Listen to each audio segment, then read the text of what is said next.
memunculkan generasi muda yang punya pijakan kaki, mental yang kuat, Pak. Agar apa? Agar menjadi anak-anak yang sukses, nggak ngerepotin kita dah, gitu bahasa kitanya mah, Pak. Bisa berdiri sendiri, berjuang sendiri, semuanya mandiri. Ketika jadi pejabat amanah, ketika jadi anak-anak yang tidak merepotkan kita, ketika menjadi orang yang kuat menghadapi sulitnya kehidupan. Ma'asyiral hadirin jamaah yang dimuliakan Allah. Selanjutnya marilah sama-sama kita dengarkan mau'izatul hasanah dari pemain terakhir kalau kita sepak bola mah ya. Jangan pada bubar dulu ya Pak ya. Sampai acara selesai, nanti masih ada doa dari Habib Lukman. Doa selesai baru boleh pulang. Ingat cerita saya beberapa minggu yang lalu, orang yang duduk di majelis, maka selama itu pula para malaikat memohonkan ampun buat orang yang duduk di majelis. Dosa kita banyak apa dikit? Banyak apa dikit? Banyak apa dikit? Banyak banget apa banyak doang? Udah tenang aja, duduknya kita dimohonkan ampun oleh para malaikat. Itu malaikat angkat dosa orang yang di majelis, mau dilempar ke laut, kata laut jangan, nggak sanggup saya. Mau dilempar ke gunung, kata gunung jangan, kagak sanggup saya. Kata malaikat, ya Allah ini dosa dilempar kemana? Itu dosa lempar sama orang yang hadir maulid, belum beres udah pulang duluan. Ayo udah kalau berani. Pak Mayor Kasim mana Mayor Kasim? Kalau ada yang pulang tangkap aja Pak, bawa ke barak. Mari sama-sama kita dengarkan ceramah selanjutnya dari guru kita Al-Mukarram Ustaz Haji Asif Saifullah. Kepada beliau kami persilahkan. Shallu ala Muhammad.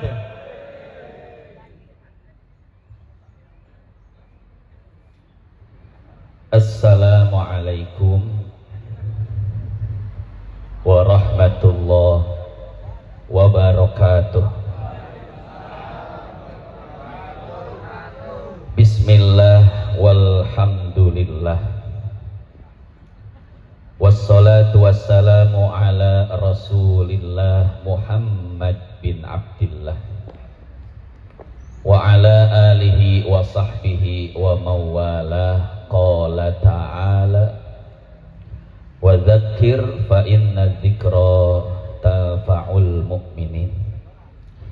Yang saya hormati dan saya muliakan segenap hadirin jamaah Majlis Taklim Al-Mubarakah, wabil khusus guru kita bersama Bapak Kiai Haji Ahmad Sobari dan para habaib, guru-guru yang mulia.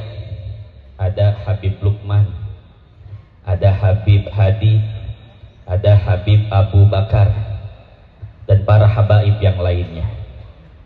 Telah hadir bersama kita guru kita Ustadz Arifin, Ustadz Dede, Ustadz Turmudi, Kiai Imam Mulyana, Kiai Ahmad Khalidi, dan guru-guru yang lainnya.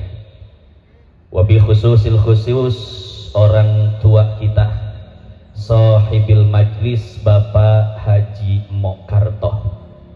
Kita doakan beliau dan keluarga senantiasa Allah berikan kesehatan, dipanjangkan umurnya, dimudahkan segala urusannya. Yang saya hormati Bapak Mayor Kasim. Saya sebutin tuh namanya Pak Mayor. Waktu saya ke toilet tadi kata Pak Mayor, "Tat, sebutin nama saya sawer 4 juta. Transfer ya, siap." Jadi Pak Mayor Kasim ini Bapak sekalian, putra asli Tegal Gede. Orang asli Tegal Gede satu-satunya yang menjadi TNI. Beliau pernah perang lawan OPM ya, Pak Mayor ya, di Papua. Maka hadirin jamaah yang dimuliakan Allah, para orang tua, para tokoh, para sesepuh, anak muda yang mohon maaf tidak bisa disebutkan satu persatu namanya, namun tidak mengurangi rasa hormat dan takzim saya kepada beliau-beliau semua. Hadirin, dari sekian juta hadis Nabi Sallallahu Alaihi Wasallam, ada satu hadis yang ingin saya sampaikan. Hadis ini diriwayatkan oleh Al-Imam Abu Dawud di dalam sunannya. Apa kata Nabi? Muru auladakum bis shalah wa hum abna'u sab'in. Perintahkanlah anak kalian untuk melaksanakan sholat ketika mereka sudah menginjak usia 7 tahun. Di dalam kitab Manhajut Tarbiyah An-Nabawiyah Lit-Tifli karangan Syekh Suwaid, bahwa bukan cuma perintah sholat yang dianjurkan Nabi, tapi seluruh perintah-perintah agama seperti wudhu, baca Quran, dan lain sebagainya. Ketika anak kita menginjak usia 7 tahun, perintahkan untuk menjalankan perintah-perintah agama. Kalau belum 7 tahun jangan diperintah, tapi dicontohkan. Bapak sengaja sholat duha di depan anak, baca Quran depan anak, ajak anak ke masjid, dicontohkan sebelum 7 tahun. Ketika mereka menginjak usia 7 tahun, kata Nabi, muru, baru keluarkan perintah dari lisan kalian, bahkan dengan perintah yang sedikit keras terhadap anak kita. 8, 9, 10. Ketika mencapai usia 10 tahun, kata Nabi, wadribuhum, pukul mereka. Wahum abna'u ashrin, ketika mereka berusia 10 tahun dan masih tidak mau melaksanakan sholat, tidak mau mempelajari baca Quran, tidak mau melaksanakan perintah-perintah agama. Syekh Al-Imam Al-Bulqini, ini dinukil oleh Syekh Zainuddin Al-Malibari di dalam kitabnya Fathul Mu'in. Juga diperkuat oleh pernyataan Syekh Abu Bakar Syato dalam I'anatut Talibin. Kata beliau, memukul anak di usia 10 tahun adalah dengan pukulan yang mendidik. Dorbatat ta'dib, memukul dengan niat untuk mendidik. Mana bagian yang dipukul? Bagian yang dipukul adalah bagian-bagian tubuh yang tidak menyakitkan, seperti paha, pantat, dan lain sebagainya. Kenapa demikian? Karena tujuannya hanya untuk mendidik. Di usia 10 tahun ketika anak tidak mau menjalankan perintah agama, maka kita harus memukulnya dengan pukulan yang mendidik. Hadisnya sampai situ. Pertanyaannya adalah, kenapa Nabi Shallallahu Alaihi Wasallam menyebutkan angka-angka di sana? Angka 7, tidak mau sholat, marahi. Angka 10, tidak mau sholat, pukul. Ternyata ini sesuai dengan konsep pembentukan mental seorang anak. Dan ini sangat penting sekali. Dalam teori kognitif, Jean Piaget, ini orang Perancis, untuk membentuk mental maka ada tahap-tahapnya. Kata beliau, dari umur 0 tahun sampai 2 tahun, maka latih panca indera anak-anak kita. Indera penglihatan, pendengaran, penciuman, indera bicara, kaki, tangan, semuanya latih. Makanya kita dianjurkan untuk sering-sering mengajak anak kita baceo, Pak.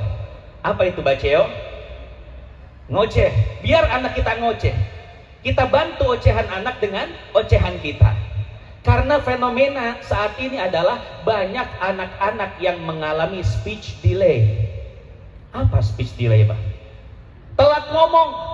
Anak yang seharusnya sudah bisa berbicara tapi belum bisa berbicara. Kenapa? Ketika di usia 0 sampai 2 tahun, indera pembicaraannya, ucapannya tidak pernah dilatih.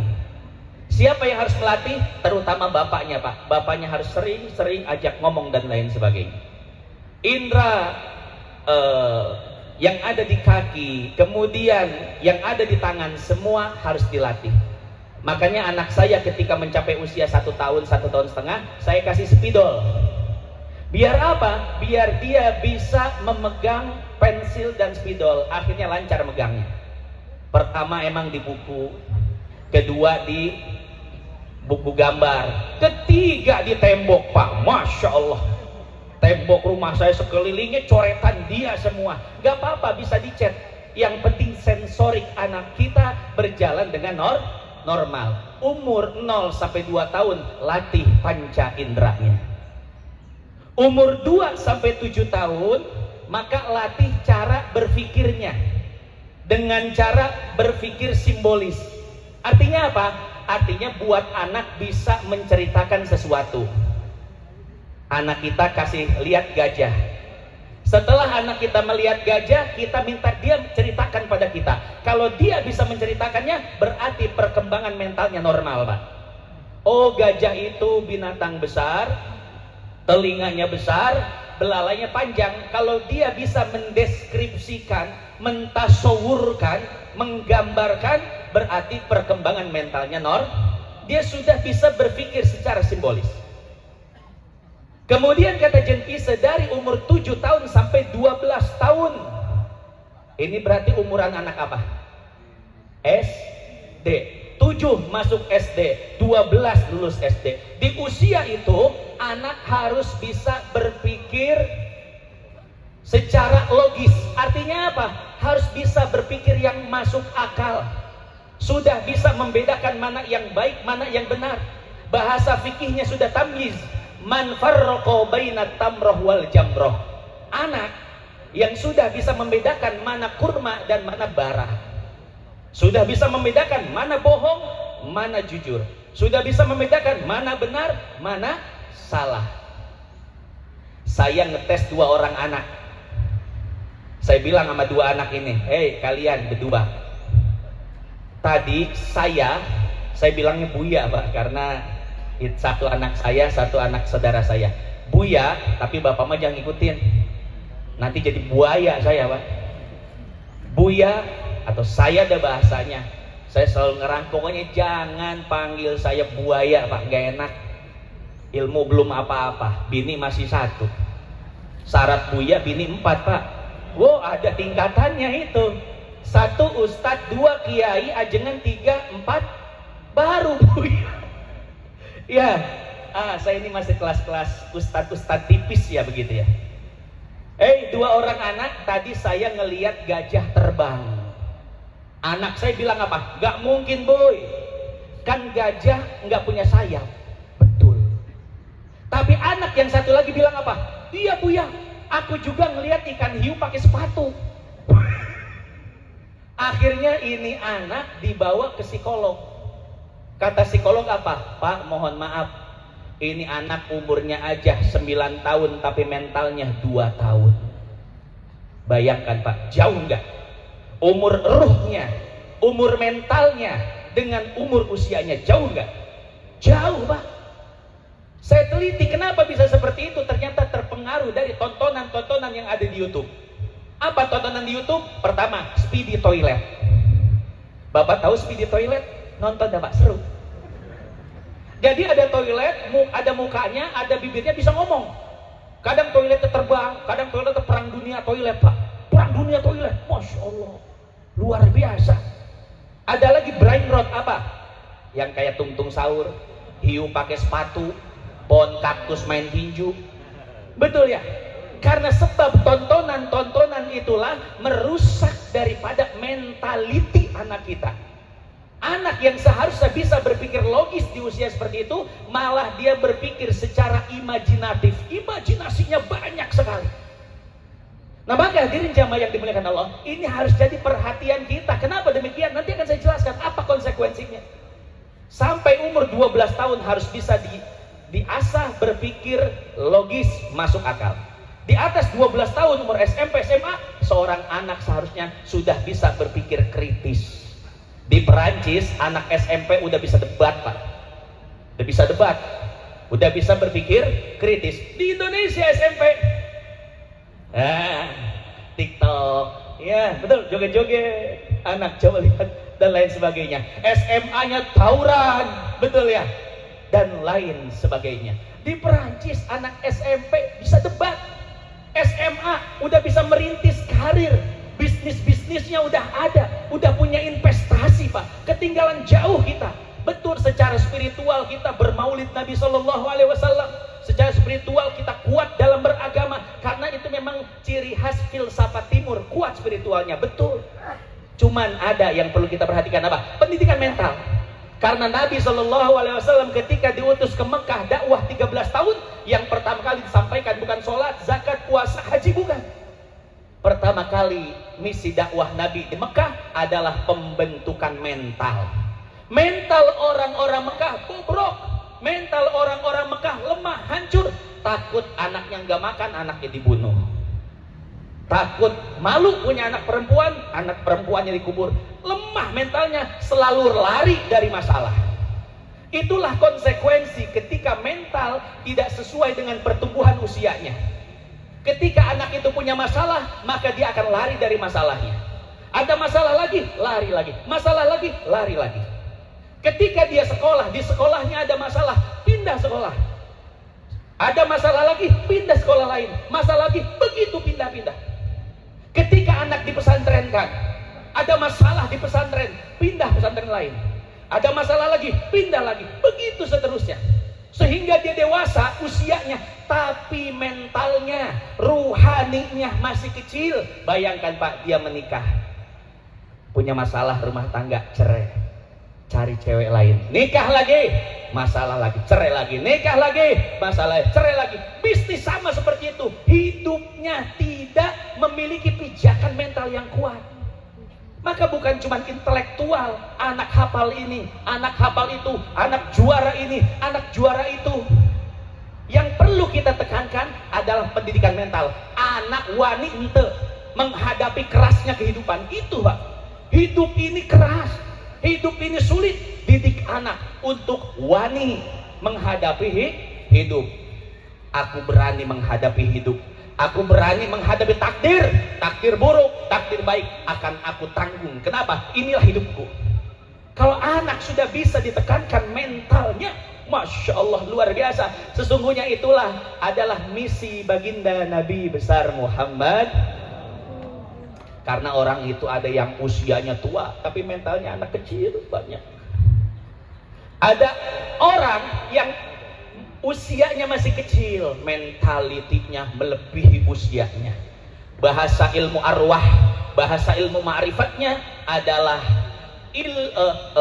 usia ruhnya sudah jauh lebih tua daripada usia jasadnya. Apa ini bisa diperbaiki? Tentu bisa. Semua orang ruhnya bisa ditingkatkan, mentalnya bisa diperkuat. Dengan cara apa? Tadi pendidikan dasar yang diajarkan oleh Nabi. Muru auladakum bisolah wahum abna'u. 7 tahun kudu harus diperhatikan, Pak. 10 tahun tidak mau sholat, tidak mau taat pada agama, pukul dengan pukulan yang mendidik. Ada seorang ibu ngadu, Pak Ustadz, anak saya nggak mau sholat. Saya tanya, anak ibu umur berapa? 17 tahun. Telat. Ibarat kerupuk, kalau dikremes hancur, Pak. Betul ya? Maka ibu yang dimuliakan Allah, anak umur 17 diomelin, kabur ke rumah temennya, nginep seminggu bisa. Tapi anak umur 7, 10 kalau dipukul mau kemana? Belum punya relasi, Pak. Masih aman. Maka yuk didik anak kita dengan at-tarbiyah an-nabawiyah. Pendidikan yang dicontohkan oleh baginda Rasul sallallahu alaihi wasallam. Agar apa? Generasi setelah kita, generasi yang kuat mentalnya. Insya Allah kalau generasi kuat mentalnya, yang namanya negara, ketika anak kuat mental jadi DPR, gak bakal joget-joget. Jadi pejabat, gak bakal muluk-muluk. Pikirannya, usianya, pendapatnya, itu matang semuanya. Kenapa pejabat-pejabat kita, DPR kita, kelakuannya seperti itu? Mentalnya. Betul. Didik anak kita, niatkan. Kalau jadi pejabat yang amanah. Amanah, sifat, akhlak, moral didasari dari mental yang kuat. Betul. Kalau kita mendidik anak, sama niatkan juga. Anak ketika jadi ustadz, ketika jadi apapun itu, yang penting memiliki mental yang kuat. Maka hadirin jamaah yang dimuliakan Allah, itu saja yang dapat saya sampaikan pada kesempatan kali ini.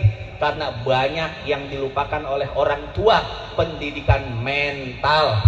Sekarang orang tua kursus anak ini itu, juara ini itu, dan lain sebagainya. Lihat generasi muda kita sekarang apa akibatnya. Mohon maaf, tidak masuk merendahkan, tapi kita harus, ini menjadi PR buat kita. Kita memunculkan generasi muda yang punya pijakan kaki, mental yang kuat, Pak. Agar apa? Agar menjadi anak-anak yang sukses, nggak ngerepotin kita dah. Itu bahasa kitanya mah, Pak. Bisa berdiri sendiri, berjuang sendiri, semuanya mandiri. Ketika jadi pejabat amanah, ketika jadi anak-anak yang tidak merepotkan kita, ketika menjadi orang yang kuat menghadapi sulitnya kehidupan. Itu saja, mudah-mudahan yang sedikit ini bisa bermanfaat. Mudah-mudahan tidaklah kita bubar dari tempat yang mulia ini, melainkan Allah telah mengampuni dosa-dosa kita. Allah Subhanahu wa taala jadikan keluarga kita sakinah mawaddah warahmah. Anak cucu kita menjadi anak-anak yang soleh dan solehah. Hadanallahu wa iyyakum ajma'in. Wassalamualaikum warahmatullahi wabarakatuh.